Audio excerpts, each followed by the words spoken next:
32.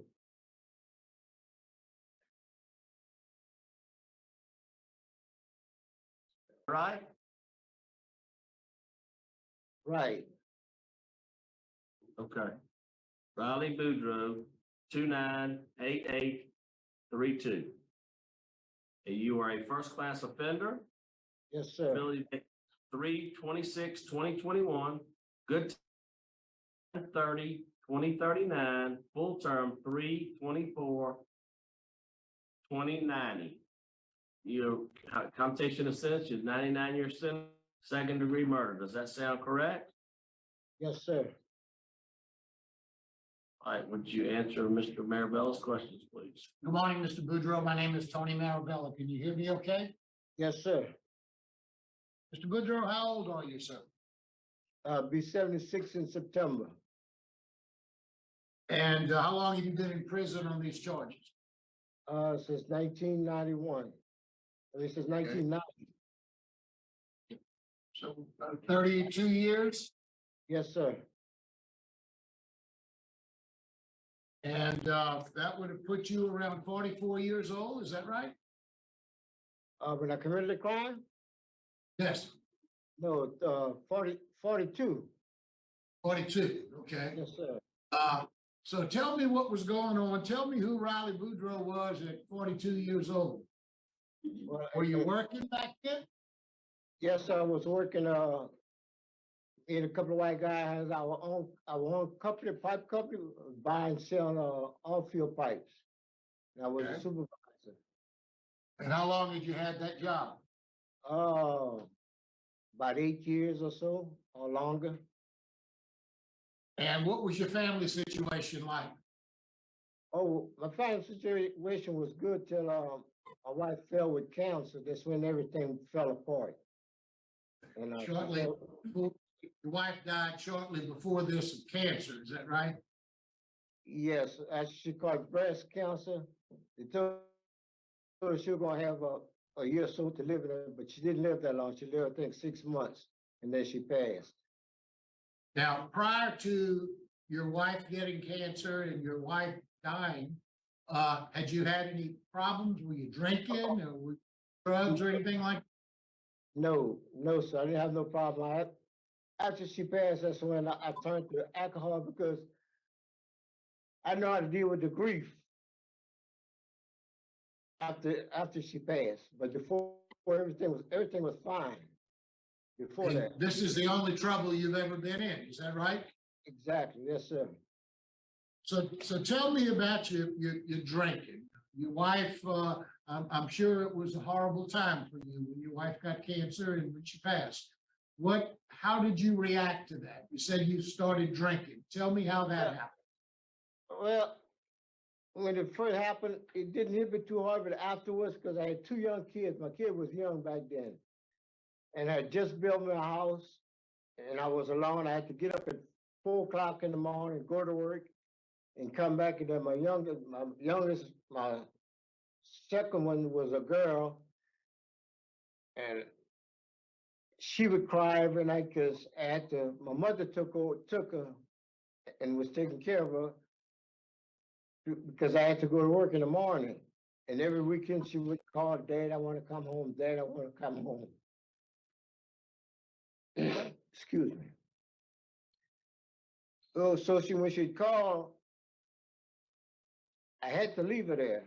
So on the weekend, I'd go get her. And on Sunday nights, I would bring her back. And all this just piled up. But I was the type of person that would never talk to anyone about my problems. And I just kept it inside. And then When did you start drinking? after that, after she What- passed. Were you a drinker before that? Did you socially drink or? Oh, yeah, did you- yeah, I was, yes, I was a social drinker, but I always was in control. At that So time, tell me what you started drinking about this time. What kind of alcohol were you drinking? Beer, whiskey? Whiskey, How often were you drinking? just on weekends. Were you drinking a lot? Well, after she passed, I started drinking a lot. That's what I'm talking about. After Yeah. she passed, how often were you drinking then? I was drinking a lot then. I was Every drinking. day, every other day? Oh, no. Just on weekend, because during the week I'd go to work. That's all I knew was work. I'd go to work. Then after work on the week coming back, I stopped get something to drink or at night. But I would never drink during the week unless I was off. Well, let's talk about what happened. It looked like this was Christmas Day on 1989. Is that right? Right. Tell me what happened that day. Tell me what you were doing that day, how you got involved in this. Tell me exactly what you remember. Well, I woke up that Sunday morning, took the kids and went to church. And after mass, I came and I started drinking. I drank all that day and all that night. And after I dropped my family home, I said, well, I'm going around the corner. And my wife, well, I was living with somebody. She said, well, stay home. And I said, well, I'm going around the corner. I'm coming right back. And I ran around the corner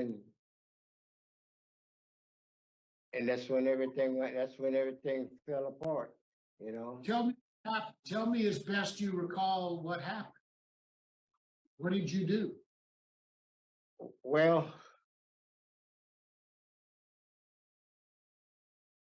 I was in a nightclub,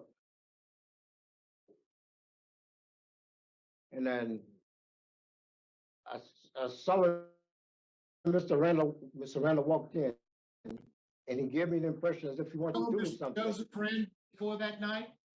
Excuse me? Did you know Mr. Joseph Randall before that night?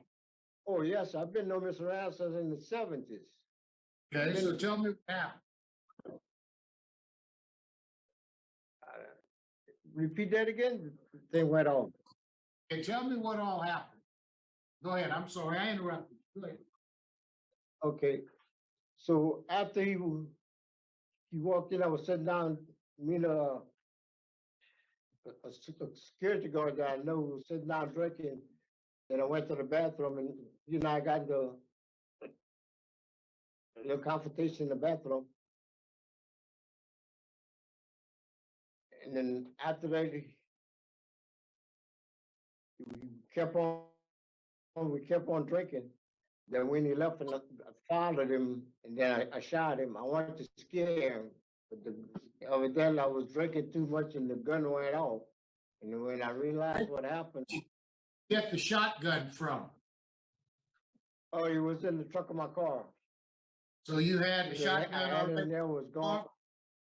Yeah. What was the shotgun doing in your car? Well, I used to do a lot of rabbit hunting, and I guess I forgot it in there. And I thought about it, so I figured he had a gun because the way he was acting like he had a gun, so I just wanted to show him I got a gun too. And when I pulled the gun and I pointed that way, the gun went off. And What did you do? I said, God damn, Boudreaux, what you done? But it was too late. And so the next day I went to the police and I turned myself in. And I told them what happened. I didn't want to go to trial. I tried to talk to my lawyer, tried to get a deal because I knew I had done something wrong, but they wanted to go to trial with it. Mr. Boudreaux, let's talk a little bit about what you've done while you've been in prison. You've been in prison for 32 years.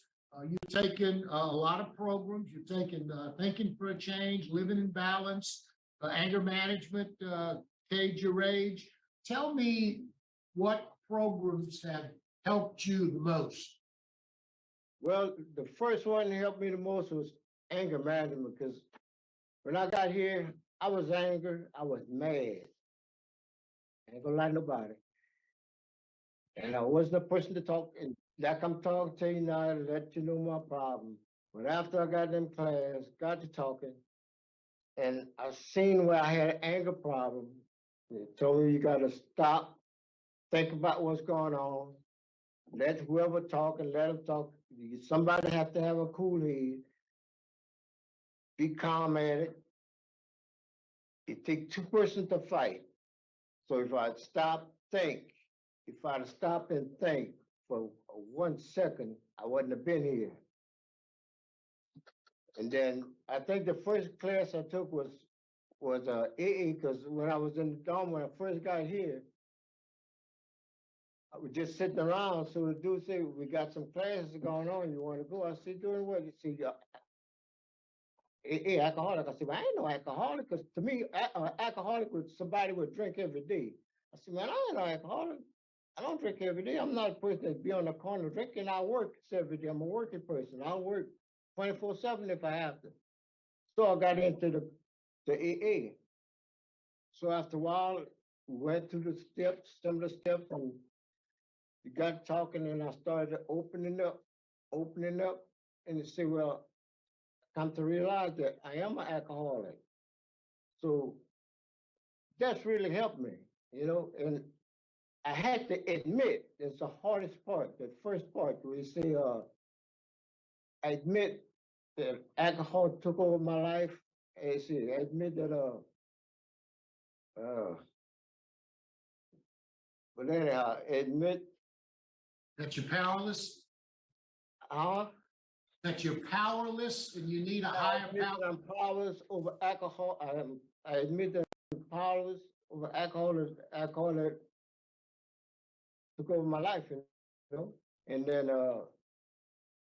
come to realize that the power greater than ourselves could take us back to learn to make changes. Have you come to realize that it was a combination of not only your anger, but the alcoholism that led to what happened here?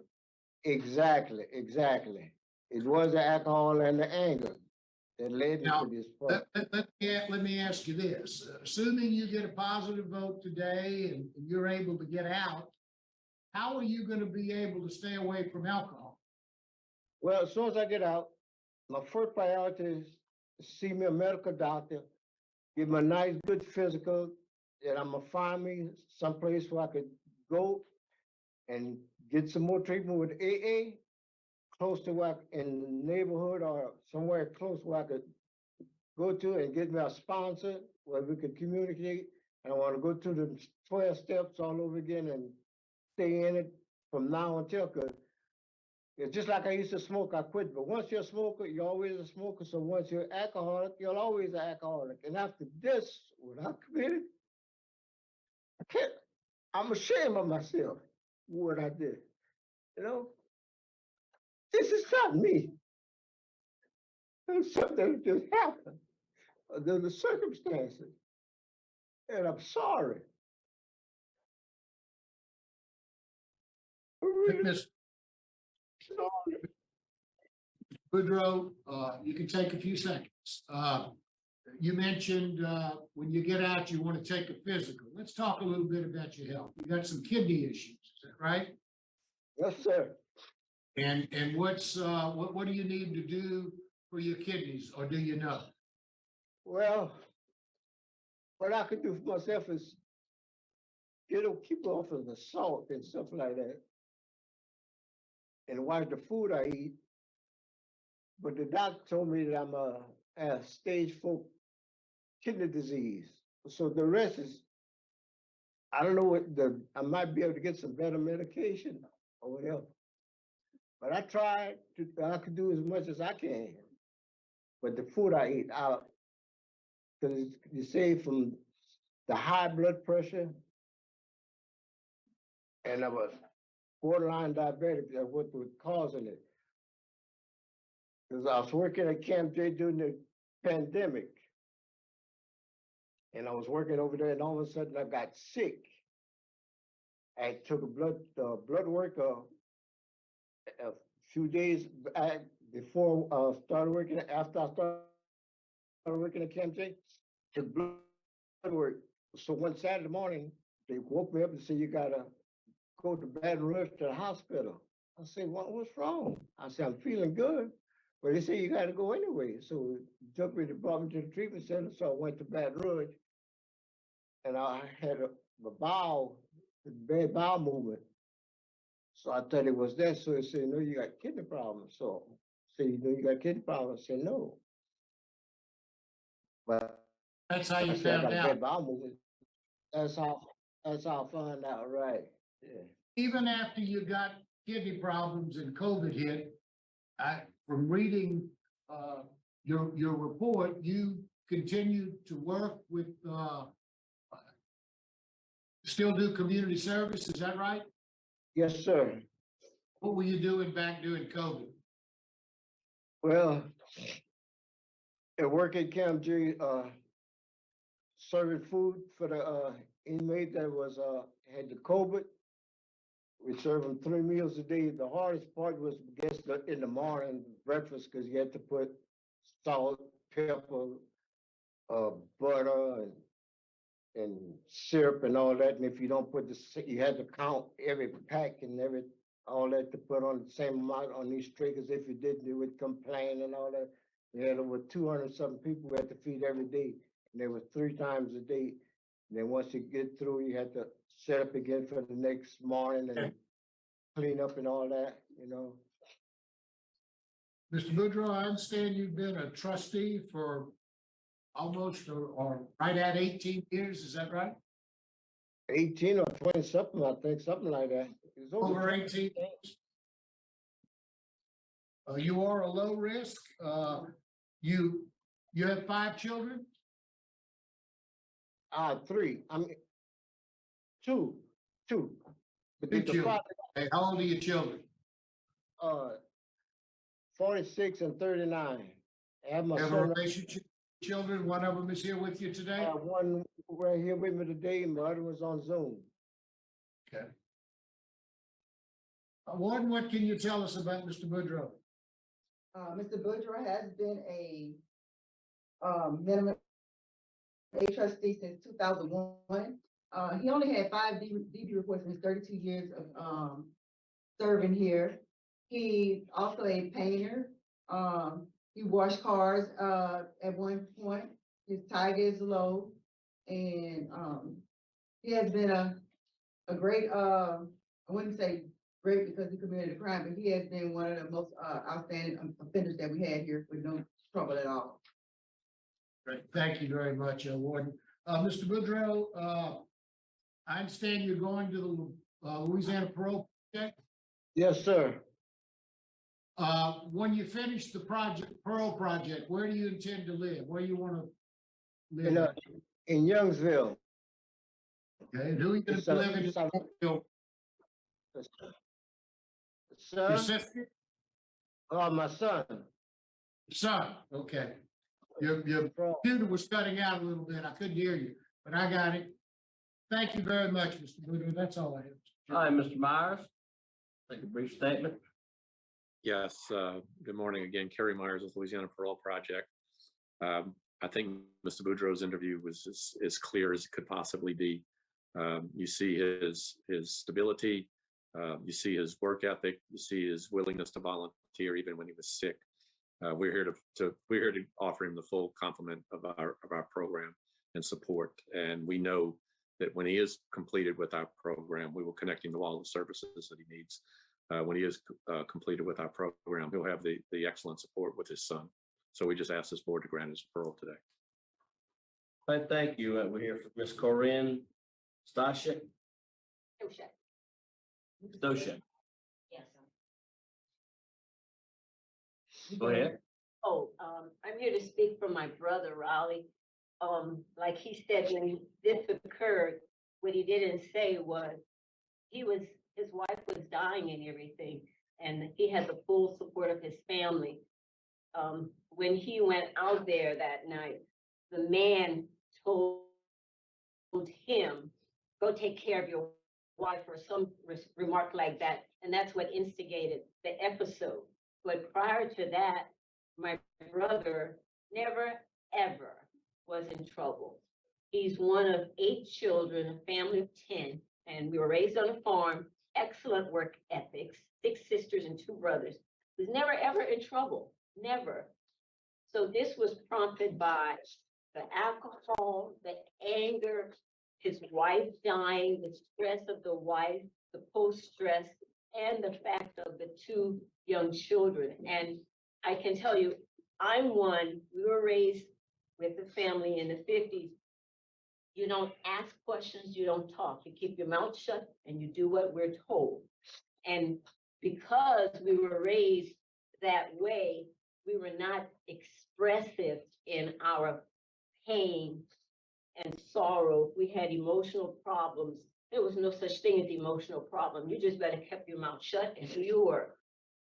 And even today, sometimes it's hard to communicate with your relationships because of how we were raised. My father was a weekend alcoholic, and my mother had to deal with him every weekend. We had to deal with that, and my brother had to deal with that. And there was no anger outlet. So that's another reason what contributed to that episode.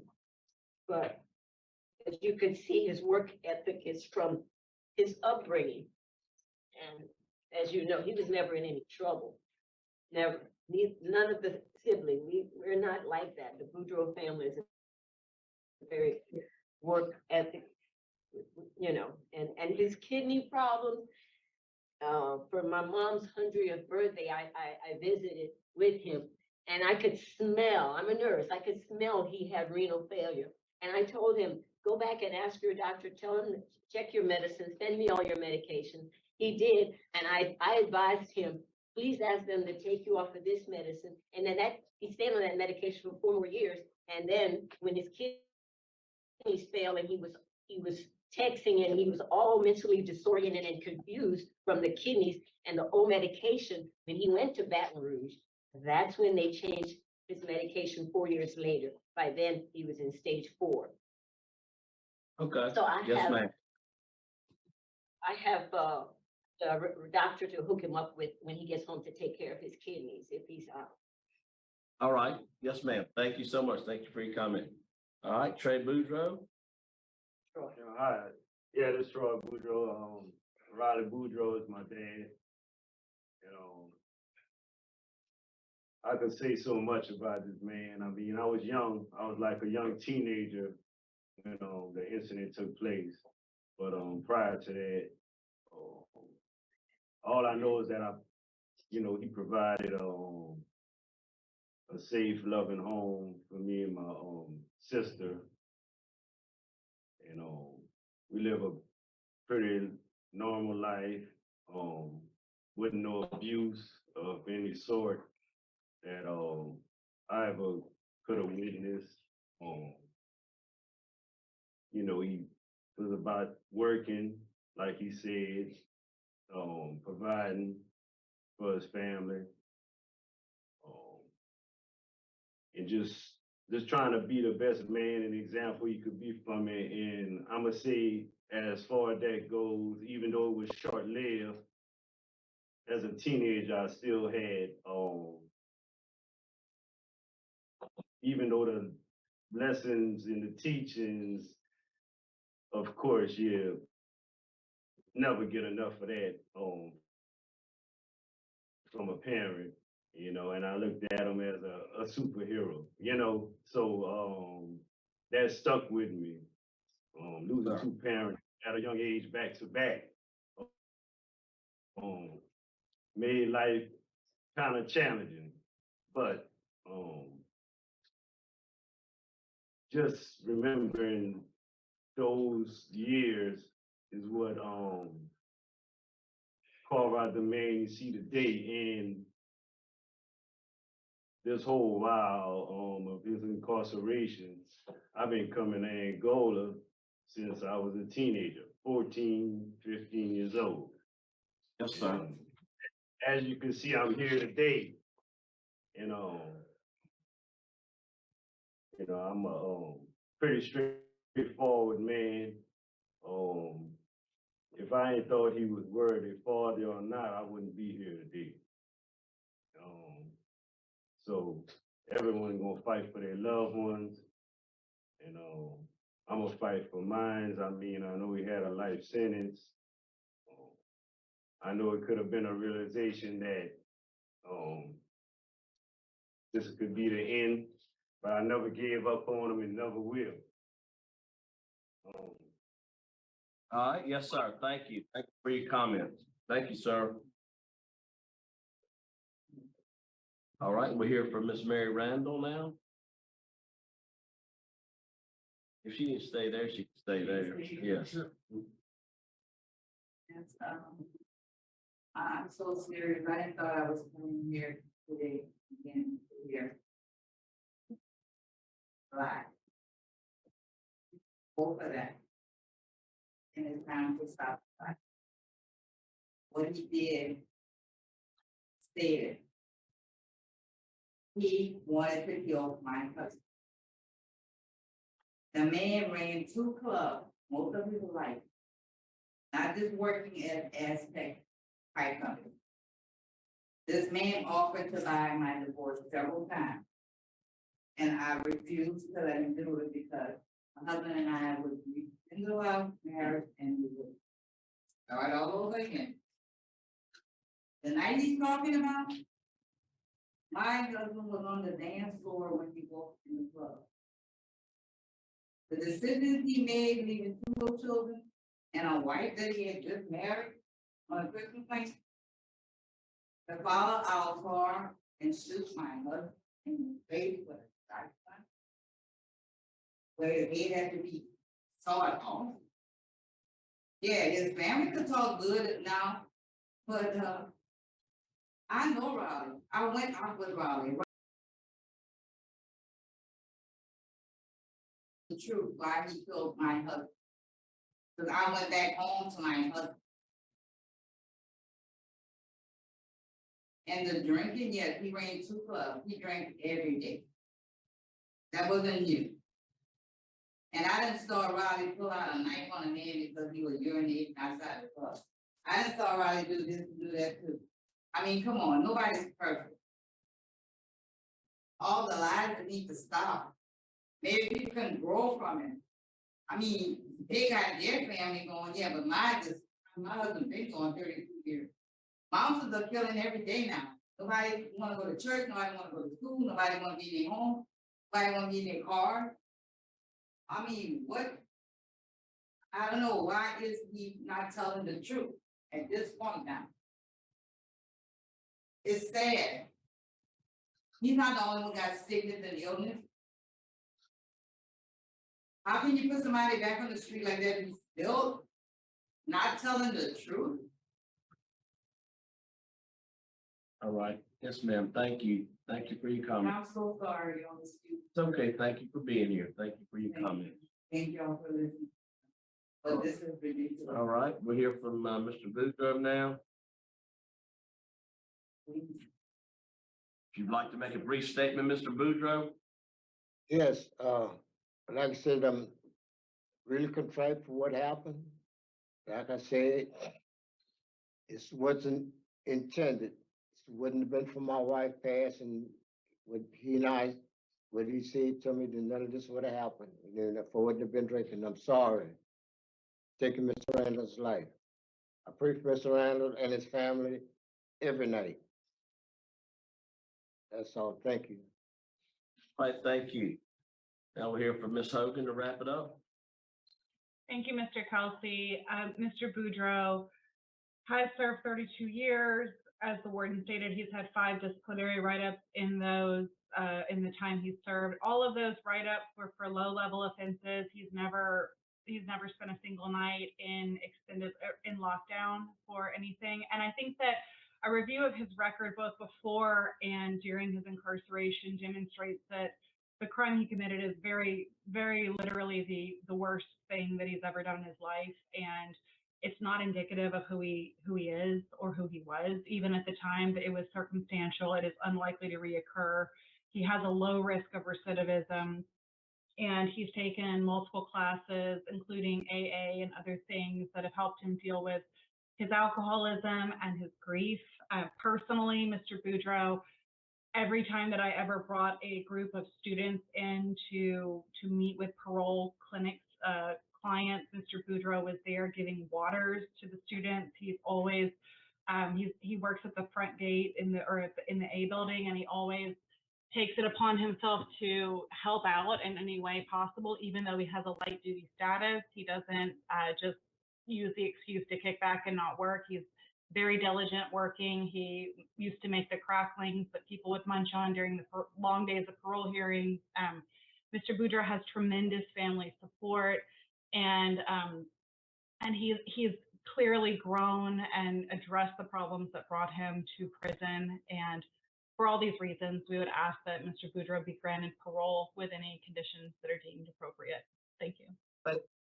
Thank you, Pam. Fair to vote? Yes. Mr. Marabella? Thank you, Mr. Chairman. First off, I'd like to thank everyone who spoke here today. Ms. Randall, thank you very much for being here. Sure, and Monday they were saying, like that Raleigh was, getting out of prison on Wednesday, May 17th. Pastor Andrew, Senior. Okay. No, yes, ma'am. We're fine. Yes, ma'am. Thank you. I'm just saying, why was that said? Why is being said in the street? We're not sure about that. We'll go ahead and finish the. I just want to thank you for being here, Ms. Randall. Thank you all too. Mr. Boudreaux, I've been in the criminal justice system for years. I was a lawyer, a judge, and defense lawyer, a prosecutor, all of those things. And, your case has never been truer when we say sometimes people make a mistake, in the spur of the moment, and they're punished for it for the rest of their life. And there are consequences for the rest of their lives. You led a law-abiding life for this crime, and you've been a good prisoner since this crime. But you committed a horrible crime, committed a murder. And you paid dearly for that for the last 32 years. You've done well while you've been in prison. You have an excellent sobriety plan. I think you understand your alcoholism. You've discussed with us how you dealt with your anger. You have an excellent prison record. You're a trusted inmate. Excellent comments by the warden today, and a very good transition plan with the Louisiana Parole Project. My vote today is to grant your parole to the Louisiana Parole Project. And once you complete that program, I'm going to request that you do 3 AA meetings per week and follow whatever recommendations that the Louisiana Parole Project requires. So good luck to you, sir. That's my vote. I'm only one of 2 votes. Ms. Renata? Mr. Boudreaux, I do agree with Mr. Marabella. My vote today also is to grant through the Parole Project transition plan with the added special condition that you have no contact with the family. I have 2 votes to grant. I also vote to grant your parole for the same reasons as stated. You'll have NAA 3 times a week, no contact with the victim's family. You'll go to the Louisiana Parole Project. 3 votes to grant today. Your parole's been granted. Good luck to you. Thank you very much. Oh, I'm gonna close out of Angola at 10:56. Thank you. Thank y'all. Thank you.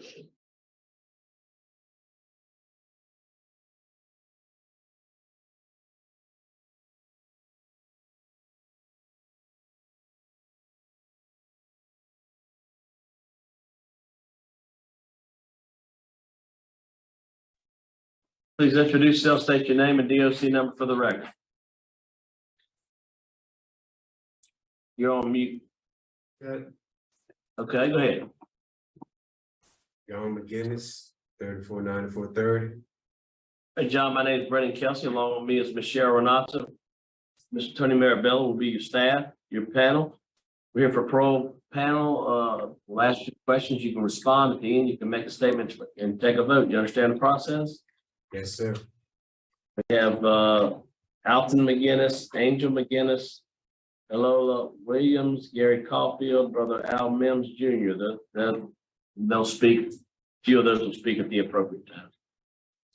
John McGinnis, DOC number 349430. You are a second-class offender. Parole eligibility date 8/21/2021. Good time 1/29/2042. Full term 6/18/2042. A 45-year sentence for armed robbery. Does that sound correct? Yes, sir. All right. Would you please answer Ms. Renata's question. Good morning, Mr. McGinnis. Yes, ma'am. Good How are, morning. how are you today? I'm doing fine, ma'am. I wanted just to say a few things before we start the interview process. I wanted to make it clear that we did receive some letters in our packet having to do with the non-unanimous jury issue. And so that's not something we're going to discuss at all today because that's not within our purview. And then I think that you, in one of your statements during the investigation process, you maybe during a clemency investigation, your statement indicates you profess your innocence and that's your right to do so. But our job is not to determine guilt or innocence today. All right, that we rely on the courts for that. So we're here today to just talk about what you've done since you've been in jail. Yes, And are you of safety? So how old are you, sir? 46, ma'am. How long have you been in jail? For 26 is gonna be my 27th year. 22nd year? 22nd. 22nd. So almost half your life you've been in and out of jail. Yeah, 27. You say 27? Yes. 27. So over half. Yeah. Yes, ma'am. So what you've been doing since, when I look at your, let me see, I have your programs, what the DOC provided was that you'd only done the 100 hours program, but I looked at, there was a certificate of achievement. You got your GED in 2006. Congratulations. Thank you. You've done, let's see, graphic communications through the technical college, anger management, of course, the character counts. You've done Drug Dealers Anonymous. You served as a tutor. You worked in the chaplains department. And then I guess some of this was at DCI where you were in JC's program and various other faith-based programs. Of all the programs that you've been able to take advantage of, which one was the most meaningful for you? I want to say it was probably my St. Kobe retreat or my Kairos program. And why? Tell us why. Because just being able to learn how to forgive myself and to move forward, you know, learning how to love people and, you know, just do the right thing. Because I was kind of hard on myself about ending up in this situation and the people that got hurt, you know, the victim, my family members, you know, everybody that was directly or indirectly, you know, affected by my decisions, you know. I was trying to just figure out a way to correct it, you know, to make it right, to resolve the matter. And you know, the rest of my programs, it was just trying to be a better person, you know, become, you know, better than what I was. You know, I was young at the time. I made bad decisions. I made mistakes. I thought I was ready at the time. I thought I knew everything, but I realized I didn't. And the experience of just the programming and educate myself and getting to meet people and learn things, you know, that was what helped. So you do have a low risk assessment score. You have, I noticed you have 35 write-ups. 3 of those, though, what concerned me was, and you know, usually early in someone's institutional confinement, we will see a lot of write-ups and then it tapers off. The 3 of yours were in 2021. Can you tell us what was going on with you there? One's contraband, defiance, aggravated disobedience, that was on one day. And then a third in December of 21, and another one the following day. There was more 30 something. What was going on? Okay, and the incident in 21, I think it was around COVID time. The officer performed a shakedown. Most of the time they pat us down and asked us to go to the front because it was a female. She actually had a mask covering her face, and after she pat me down, I proceeded to the front of the dormitory. I didn't actually hear what the officer said, and ultimately I mishandled, by me not hearing what she said, I acted inappropriately and I got ruled out. As far as the contraband, it was overturned because I didn't have any contraband, so ultimately I was convicted for not filing direct verbal order, and I was found guilty. And my last write-up, which was communicating on my JPay tablet, I had a friend asking me some questions concerning a legal matter, and I was rolled up for performing legal work. And I was guilty of that, communicating, because I have a legal degree, so I was just trying to help her by giving her some information. How, what's your job? Do you have a job? Basically, I go to different classes like IC3 and call out living in balance. I help out on the dormitory. I'm assigned to the field crew, but they don't actually have a field crew here. So I clean up on the dome. I go to whatever call out is available. So you go to whatever open call out they may have that day if you don't have anything else to do. Yes, ma'am. So tell us about,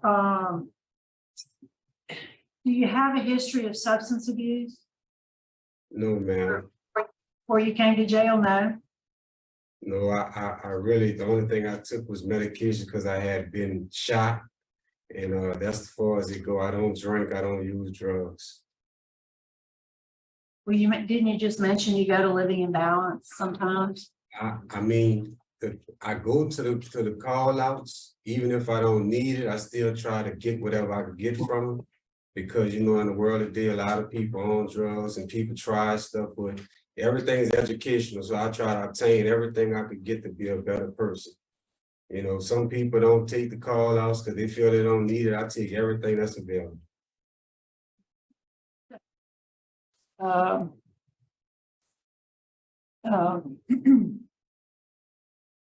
Tell us about, if you were successful today, what would be your transition plan?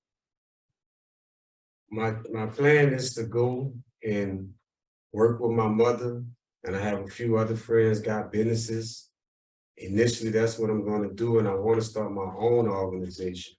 I would like to have a youth program and basically teach them the things that I have learned, because at their age, they need the right information. Because when I was younger, I didn't know.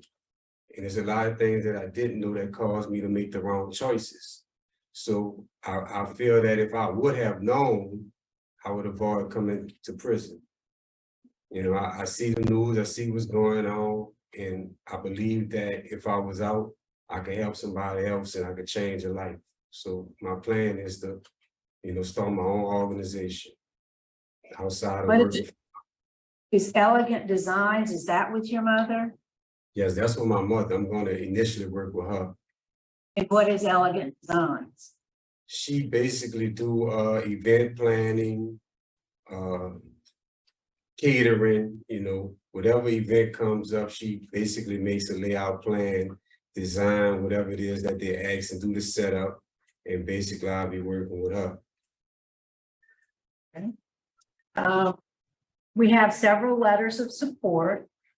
We do have in the record an indication, the district attorney's office is opposed, citing a reason you have very limited programming. Warden, is there anything you can share with us about Mr. McGinnis? John's in our honor program. He serves as a dorm rep. He was elected by his dormitory to be a representative for the OWC. The last write-ups that he was talking about, he was doing inmate counsel work. He was not an inmate counsel. That's where he got the charges for helping people with their legal concerns, even though he had a certificate for it, but he wasn't assigned. So he had, like I said, he's in our honor program, and he was elected as a dorm rep for the OWC. Okay, thank you. I have no other questions. All right. We'll hear from Miss Lola Williams. Miss Williams? Is she here? No? Do I not have And then Dora McGinnis. McGinnis? Okay, I get all these names are right. We need to try to get this right. I've had all kind of old names wrong.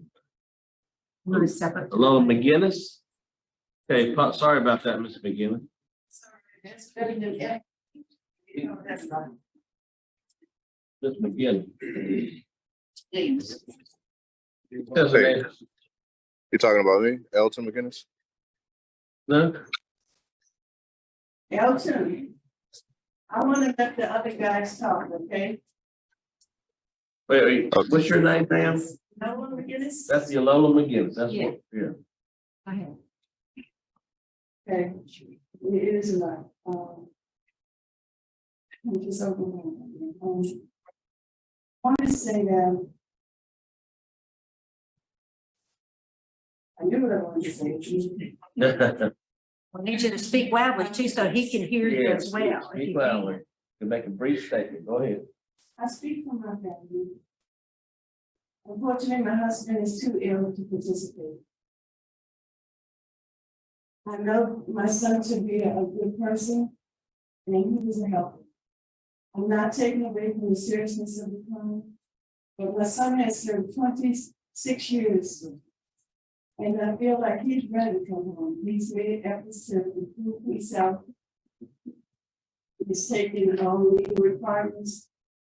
He's did the GED program as he's earlier, and he did to the other inmates so they can obtain their GED program. He has a degree in, he's not a certificate in paraprofessional. He has a structured and secure home to come to. Has multiple people that will give him support, including friends and family. He has options of secure employment for myself and others who I know, so that they would hire him as an employee. And I just pray that y'all will show mercy and let my son come home. Thank you. Thank you so much.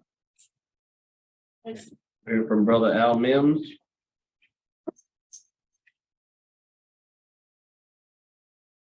Good afternoon.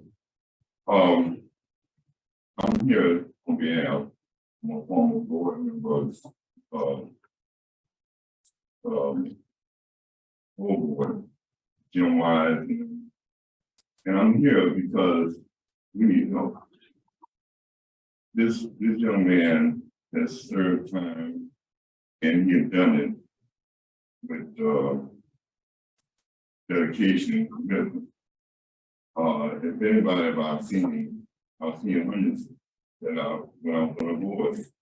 If anybody's ready to be released, yeah. They got so much going on in New Orleans. This kind of difference. He's not scared. You know, he's not perfect, but he's not scared to talk to these youngsters that could make a difference. And that's what I'm looking for.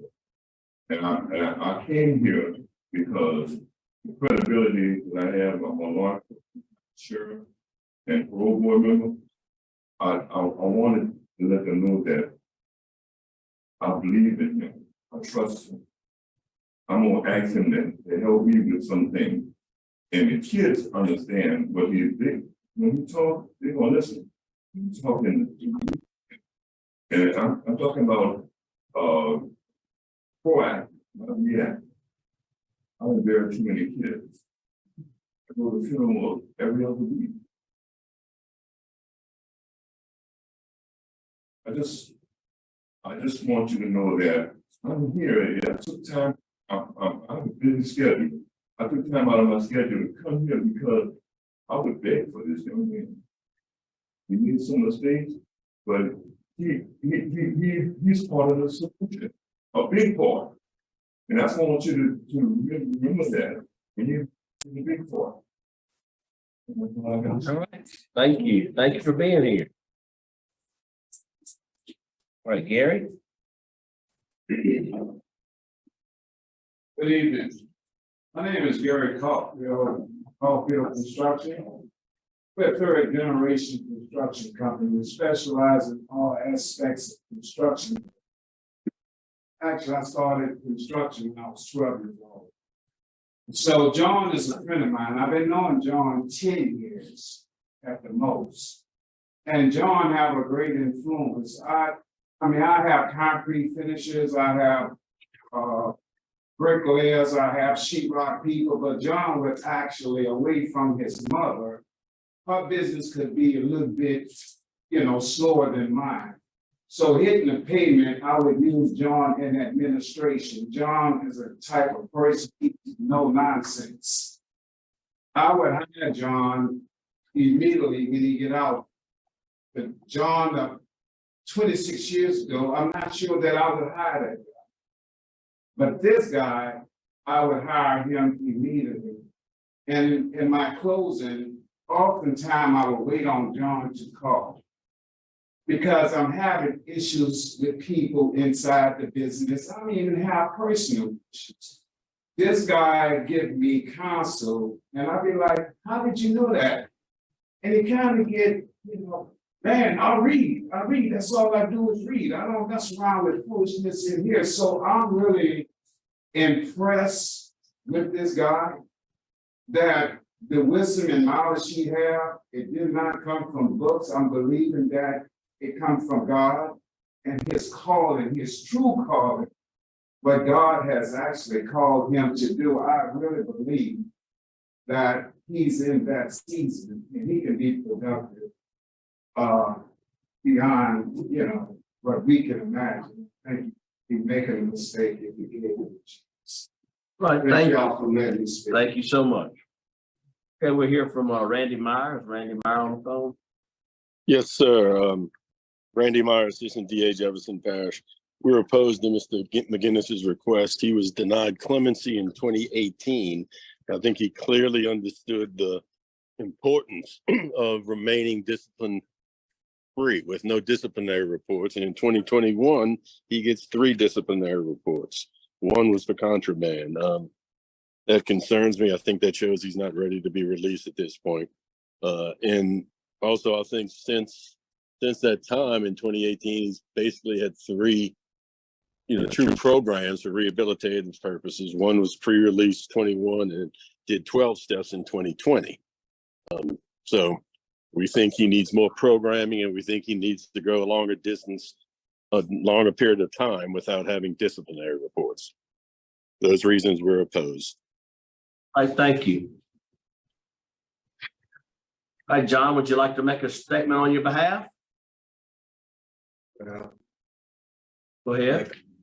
Basically, I want to say, that I would want to apologize to the victim and the victim family for my actions. I understand that, the seriousness of my charge, and even though I know I didn't have a gun, I know I didn't take anything, I'm still as guilty as the person that had the weapon. I'm sorry for my contributions to the crime. I apologize. I wish I could have gave back whatever was taken from him. I made a bad choice. It related to, my conduct with the write-up. The contraband charge, it was overturned because I didn't have any contraband. I appealed it and I proved that I didn't have any contraband.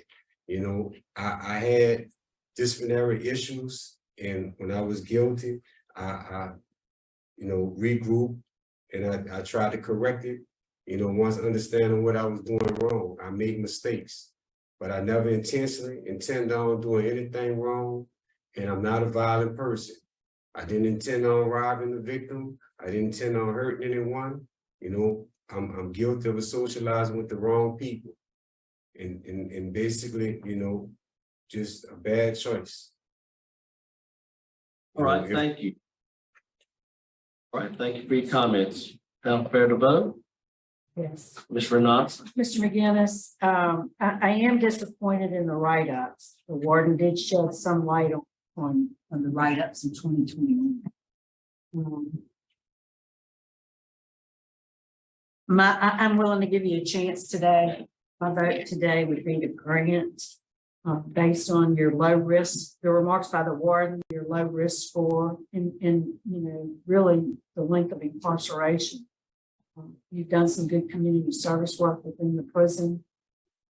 So my vote would be to grant with special conditions that you do perform 4 hours of community service work, at least 4 hours minimum with at-risk youth. You have a curfew from 9 p.m. to 6 a.m. Report to your parole officer on a weekly basis for the first 4 weeks so y'all can get to know each other. Mr. Marabella? Thank you, Mr. Chairman. My vote is the same reasons. I have 2 votes to grant. Also, I'm going to vote to grant your parole for the same reasons as stated. You'll have community service 4 hours per month. Curfew 9 p to 6 a, and you report to your PO weekly for the first 4 weeks. You beat. Your parole's been granted. Good luck to you. Thank you. Thank you. I ain't gonna let y'all down. I guarantee you that.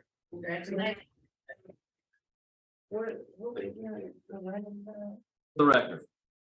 Kerry Forrest, 3278009. All right, Kerry, I'm Brendan Kelsey, along with Mr. Tony Marabella, Ms.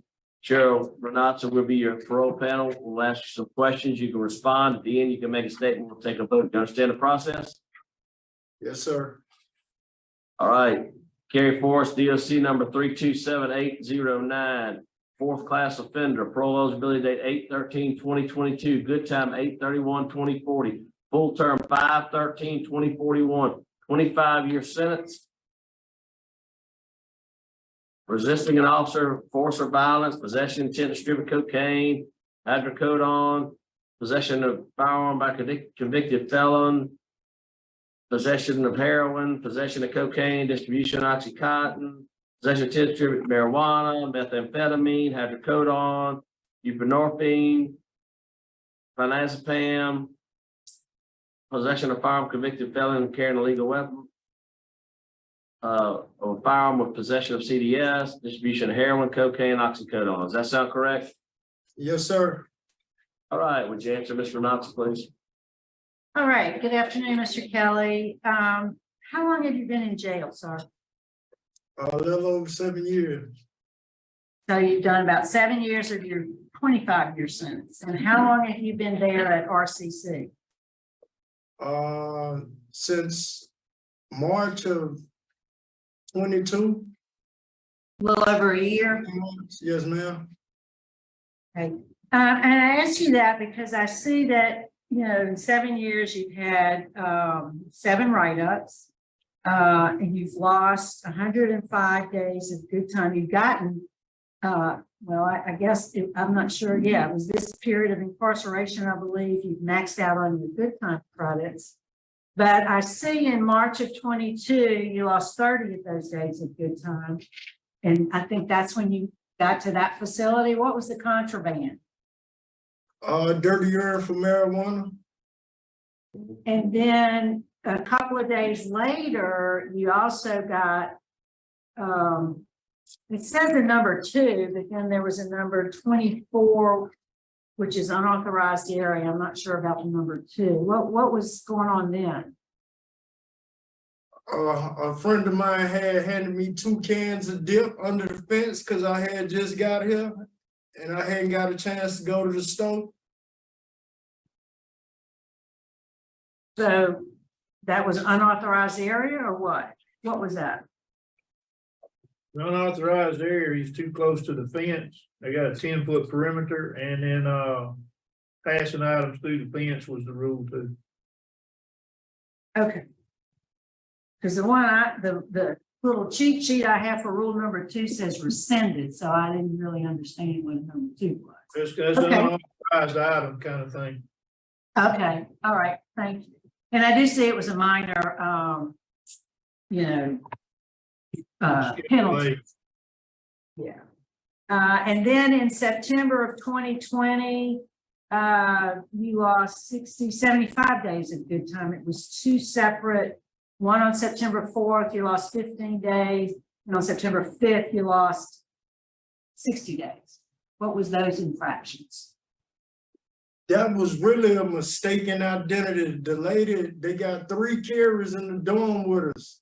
And the lady said that I went out my dorm to go to another dorm, and she told me don't go in there, and I told her that's not me. But Kerry Thomas, which slept a bed next to me, he admitted it. But I had already been to court. You really had no notice that, look, you got wrote up for this and you go to court tomorrow. So I just woke up one morning, I'm on the docket. So when I went down there, they was like, well, we're gonna get a credibility of the officer. I was like, you can just rewind the camera because me and him don't even look like. Did you appeal it? Yes, I appealed it. And what was the outcome of that appeal? They went credibility of the officer again. Okay, all right. So let's talk about why you're in jail. You've been in and out of jail, even though you've only been here 7 years now. You've been in and out of jail for 30 years. Have you done any reflection to why is that? I reflect on that all the time. That was poor decision making. That was just poor decision making on my part, easily influenced by what other people are doing. Just bad judgment, just horrible judgment on my part. Over and over again. Yes, ma'am. And it seems as though it involves drugs every time, firearms. I saw some battery on or resisting a police officer. You know, you have an extensive arrest history, a poor supervision history. Since 1994, it looks like you didn't do well on supervision. You were revoked numerous times. So what's different about Kerry Forrest now? I'm more mature. I'm a lot more patient. I feel other people's pain more than my own now, you know, as far as my actions affecting other people. I'm more conscious of what's going on like that. And just ain't got many chances left. Just you know, I don't want to die in jail. Well, I mean, but when I look at heroin, cocaine, oxycodone, amphetamine, buprenorphine, clonazepam, you were selling all those drugs. It was that bad. It was that bad. That's pretty bad. That's Were pretty you bad. a user? You used those drugs, you sold them, you did it all. Yes, ma'am. All right, so what I see you've done living in balance. What other, that's what I consider a substance abuse education program. What kind of treatment program have you done? I did AANA.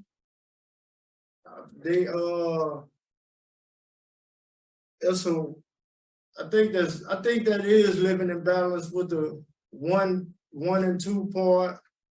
I did the pre-release. They got a treatment in there. I did the anger management. And the inside, outside there, they got a treatment in there for substance abuse too.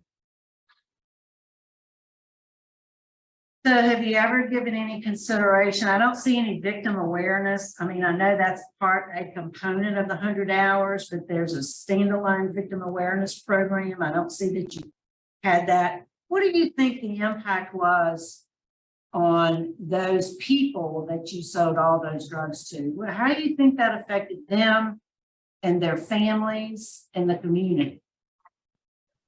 I imagine it tore them up. I would imagine that was probably one of the worst things that could be done to them. I mean, children and the people that was getting high too. You know, it had a bad effect on everybody involved. The lady, her child, the dude, the little girl, all of them. do any community service work? While here, I serve the community by helping youngsters. You know, man, you got one run in, bro. Stay away from that. And you know, a lot of times they'll talk to me because they probably won't talk in a formal setting like this. But if we are walking the yard or pumping iron and we can just trade life experiences, I try to head them off like that. Yeah. That's good. I'm glad. Hopefully you can have an influence. You know, I'm concerned about a few things. I'm concerned about the write-ups and the loss of good.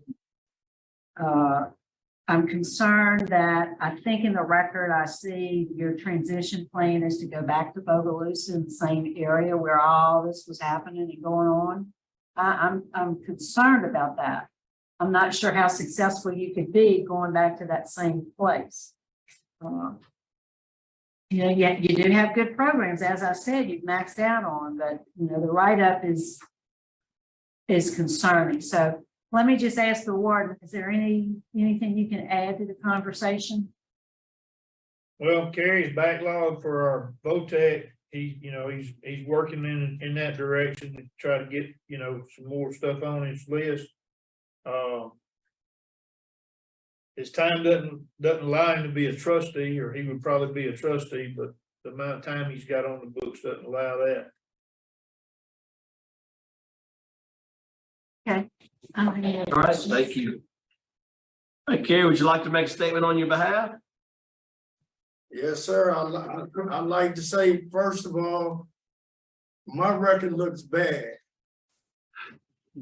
And I'm not the person that my record betray. I know I haven't showed it, throughout my life, but I've really changed. And if y'all would consider giving me parole, I would appreciate it.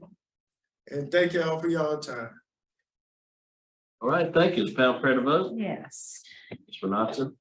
Kerry, I think you're on the right track. I mean, as you have said, no, your record looks terrible. I've enjoyed talking to you this morning. I'm glad that you're on the track towards the vocational skills training. I think that's will be beneficial to you because I think you were just selling drugs. I would feel better if you had some good skills training. My vote today is going to be to deny your parole, encourage you to remain write-up free.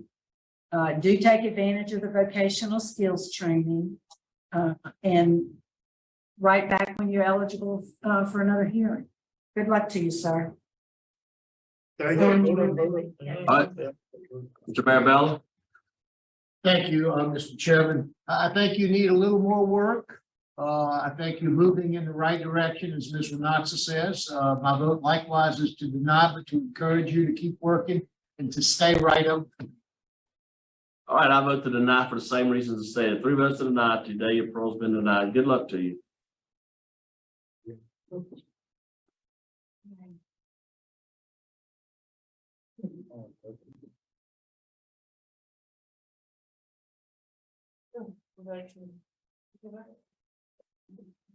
All right, please introduce yourself, state your name and DOC number for the record.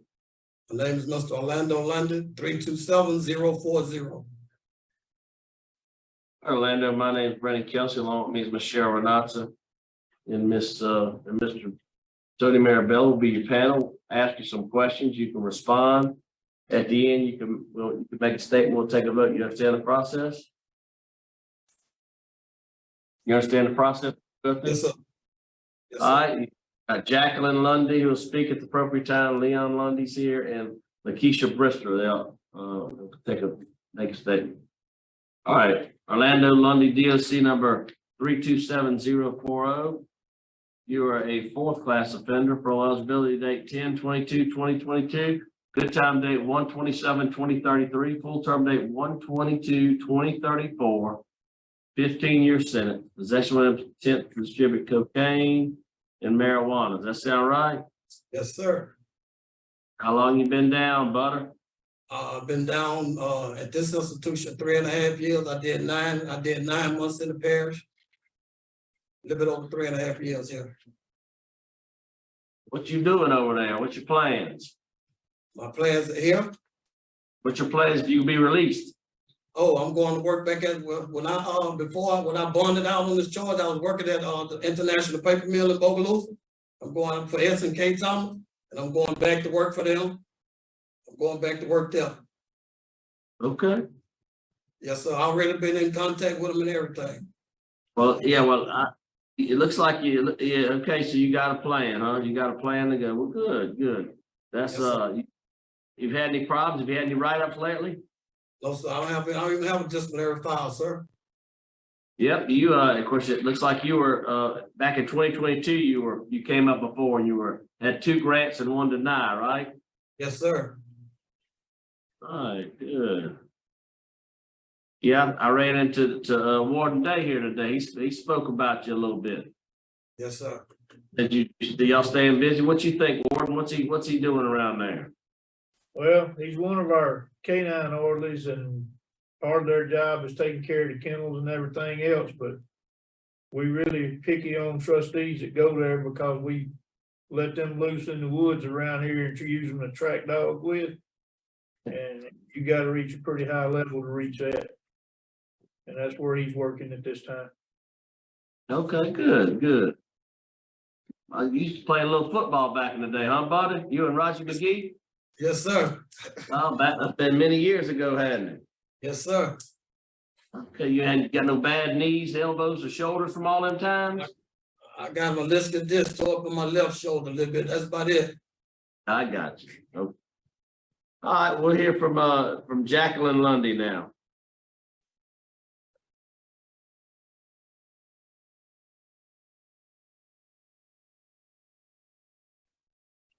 Okay. Jay, can you guys? Okay, thank you. When my brother asked me to speak on his behalf, I didn't hesitate. I told him, you know, of course, I'd be more than happy to do so.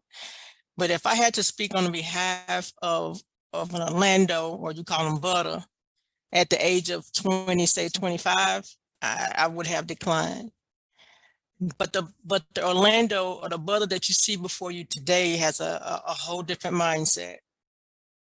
He's older.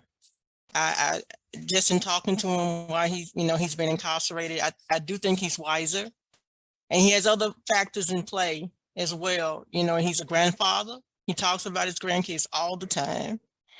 And also, we have a ailing mother. You know, she's old, she's disabled, and she lives with me. And so when I talk to him, he does give me some encouraging words to hold on and do the best that I can. He is a whole different person, and he should be. He has I think he does have a good story to tell. I think he will be a productive citizen in society from here on out, and he does have family support. All right, thank you so much. Thank you for your comments. You're welcome. Lakeisha Brister, would you like to make a statement? Miss Lakeisha? Yes, sir. You can hear me? I can. All right, just basically just rephrase exactly what my aunt just spoke upon. That is my father. He is a grandfather now. Just to say just how important it is just to have him here now with the kids.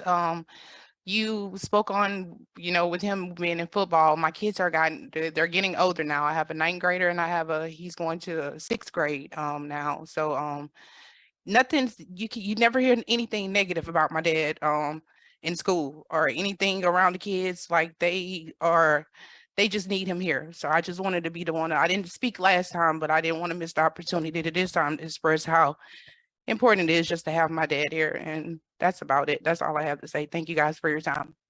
Thank you so much.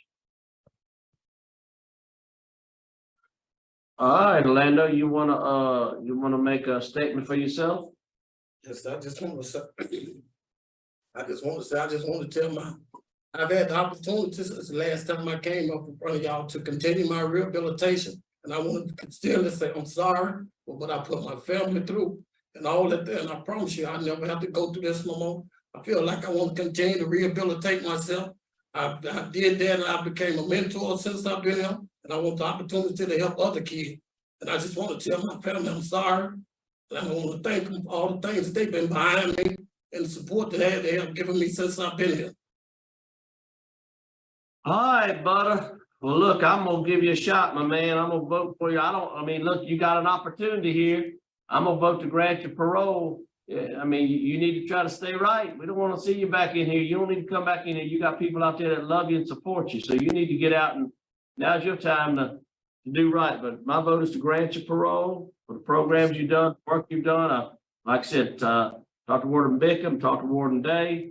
All the work that you've done. I want you to attend NAA 2 times a week while you're out there, and I want you to do community service 6 hours a month. So it's a good opportunity to talk to some of them youth that keep them out of trouble. Try to let them know where your path took you, and maybe you can help. That's my vote. Okay. Good luck to you, Ms. Renata. My vote today also is to grant you parole. The warden spoke highly of you. Warden Day as well stopped by this morning to speak for you. You got great family support. You got a good plan. My vote today is to grant with the same special conditions.